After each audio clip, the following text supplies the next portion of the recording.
From the rugged desert outside Yuma, Arizona, this is Outpost Outspoken. Outpost Outspoken is the official podcast of U.S. Army Yuma Proving Ground, which conducts natural environment testing of military equipment in Arizona, Alaska, and the tropics. Hello, I'm Mark Schauer. For nearly a decade, Yuma native Daniel Sanchez has worked at YPG as an Aviation Division Test Officer and now in the post's Technology and Investments Directorate. A mechanical engineer, he's also heavily involved in attempting to inspire the next generation of YPG technicians. How familiar were you with YPG growing up in Yuma? So, I'll be honest with you, Mark, I had no idea that YPG actually existed growing out here in Yuma. I mean, ever since elementary school, middle school, high school, the only base that I knew existed was the Marine base. Yuma and the Army were really not on my radar at that time. It was at early 1990s, 2000s. So I had no idea till I was in college and I started researching jobs and positions that YPG actually was out here. With your mechanical engineering degree in hand from ASU, you started testing rockets at an Army base. What was going through your mind when you started? Well, as a brand new individual in the workforce, I never expected to do that line of work at all. I know, thanks to my capstone project and everything that ASU offered me, testing was one of the positions that you could utilize, but I didn't know that testing engineering was going to be so much fun. I mean, at the end of the day, I knew that non-destructive testing occurred and everything that is in a very tame lab environment, but actually testing things at real time and live was completely different. So coming out here and being shown onto the range in the middle of a desert to an excluded facility that was dedicated for rocket launches was definitely a unique experience. And just seeing the rocket go downrange and seeing how methodical everything was, where okay, you're going to be writing this information down, that you're going to get this data set, you're going to get this and that, is kind of was expected, but actually doing it real time and live was completely different. And that's when I started realizing, back in those days, I would watch a lot of Mythbusters. And I realized one of the quotes that stuck with me that was entirely true is the difference between having fun and science is you just need to write it down. And that's what I felt like that was my first rocket shoot. It's I'm actually doing testing, I'm actually doing science, and the only difference between, having fun and seeing things blow up, ultimately, is I just need to write down data points. You made a name for yourself as the Rocket Man pretty quickly. So is it difficult to walk away from that and switch over to the Technology and Investments Directorate? So the Rocket Man name didn't get popular, if you will, if it wasn't until Paula Rickliff got her hands on me to work on pretty much the GEMS outreach program. And at that point, when I was told hey, they're looking for classes, I was hey, let's do a little model rocket, and here we go. And so that's where the name originated from. And Paula being Paula, she pretty much was able to broadcast that to the entire range, to the entire of YPG. So ultimately, that's where the name came from, besides all my years of actually being the Rockets Me here at YPG. And so making that shift wasn't too difficult per se. My time as a rocket engineer was pleasant. It was fun, very enjoyable and rewarding.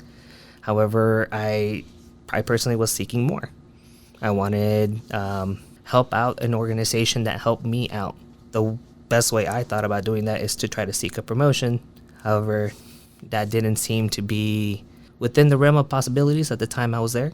And seeing the opening in TID was fantastic because it offered me everything that I was looking for in regards of let's try to get a bigger picture, a bigger view, and go from, an anthill of a view all the way to let's now see the whole entire backyard. So it definitely opened my eyes, and the transition itself, work-wise, was definitely interesting because every day I was used to, okay, I'm going to come in, I'm going to commit my test, I'm going to write my data points, and then I'm going to write my report and call it a good day. And now it's like, well, no, let's not do that anymore. Let's go ahead and take it a step further. Let's go ahead and now research technology. Let's go ahead and look at what headquarters visions are for modernization. How does that align with, what we currently have, and how can we make that alignment occur in real time? You're absolutely at the forefront of modernization, and it must be a pretty exciting time to be seeing what's coming around the bend. So it definitely is, seeing the technology that's out there and available, what we are currently investing in as well, of what our needs are and what modernizations they are. There is a lot of things that we know that we should be modernizing, and we're getting after them, depending on what the Army is trying to accomplish by 2030. And being able to not only see this ideology of a wonderful support workforce that we have, and taking it, understanding the variety of different equipments, assets, what their qualifications, specifications are, how they meet not only the current mission, but they're going to help meet us and the next mission that's up and coming, whatever that mission really is, has been extremely exciting. When we're talking about the future of tests at YPG, recruiting a good, solid workforce for years to come fits in with that. Now, you've been, as you mentioned, with the GEMS program, you've been supporting the very, very cutting edge end of that for some years now with these 6th, 7th, and 8th grade students that come here in the summertime for the GEMS program. I would say helping others educationally has always been a passion of mine, ever since, being a tutor in college, and now also being a part-time professor at NAU.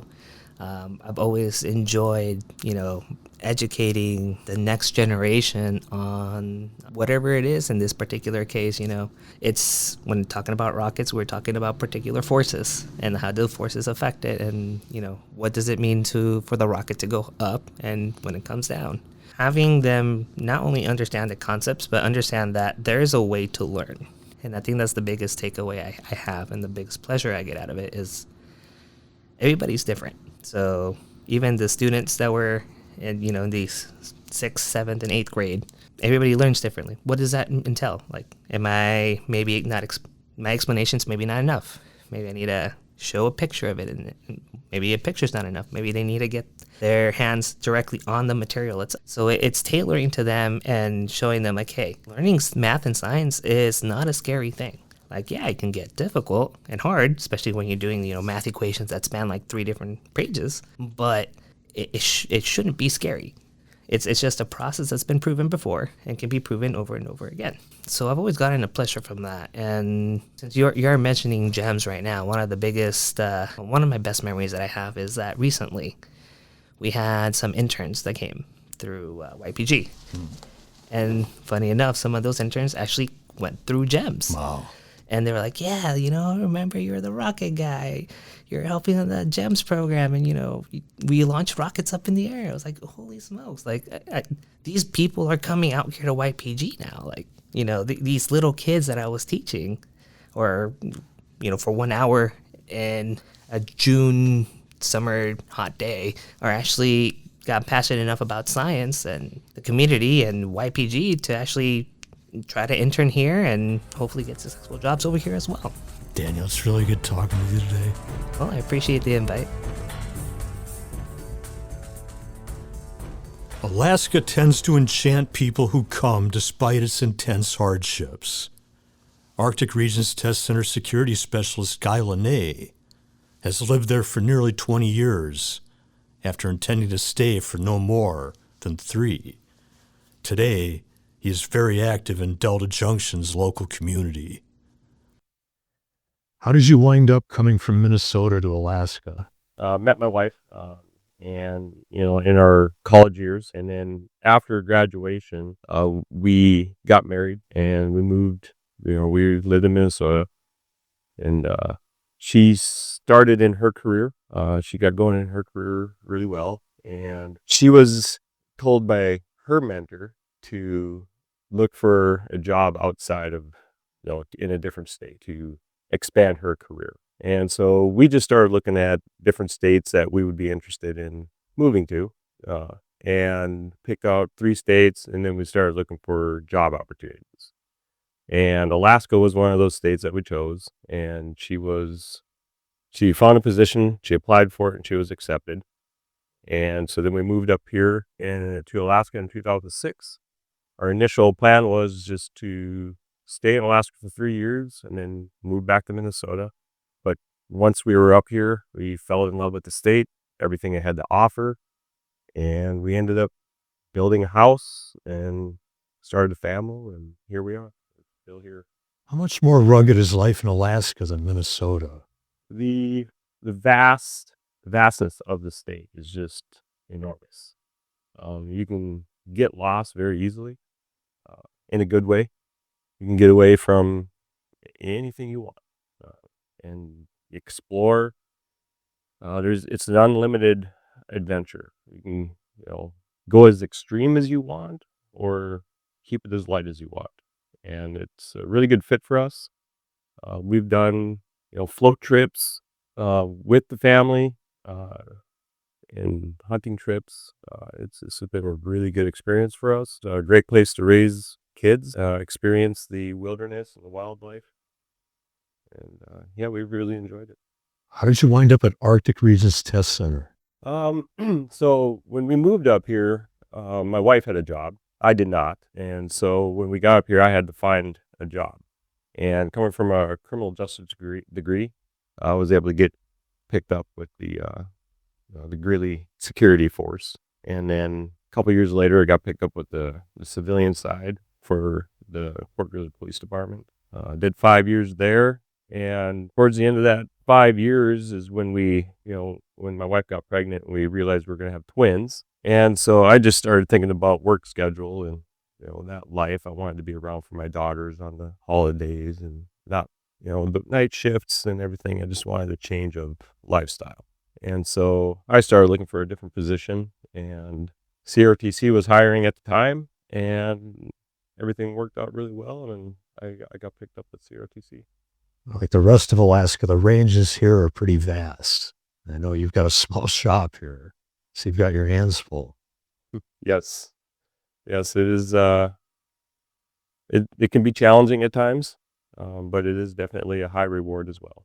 You coach youth hockey in your spare time. I hear you do very well against bigger and better resource teams. Yeah, we do really well.